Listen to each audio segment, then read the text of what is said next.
మన జీసస్ పాత్రధారి అబద్ధపు క్రీస్తు అంట. విజయప్రసాద్ గారు ఆయన అబద్ధపు క్రీస్తు కాదండి, ఒక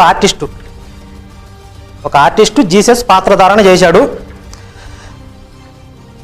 ఒకవేళ జీసస్ పాత్రధారణ చేసే వాళ్ళందరూ అబద్ధపు క్రీస్తులే అయితే మరి నిజమైన క్రీస్తు ఆయన కాంటాక్ట్ మాకు దొరకలేదు, ఆయన ఎక్కడ ఉంటాడో చెప్పి ఆయన ఫోన్ నెంబర్ మాకు ఇస్తే కనుక మేము డైరెక్ట్గా ఆయన్నే కాంటాక్ట్ చేసి మా పాత్రలో నటించమని అడుగుతాం. రెమ్యూనరేషన్ ఎక్కువైనా పర్వాలేదు. కనుక నిజమైన క్రీస్తు కాంటాక్ట్ వివరాలు మీకు తెలిస్తే కనుక మాకు తెలియజేయండి. తర్వాత బైబిల్లో యేసు గురువుగాను మహాజ్ఞానిగాను కనబడతారు, ఆయన్ని మించిన జ్ఞానవంతుడు ఇంకెవరూ లేరు అని చెప్పారు విజయప్రసాద్ గారు.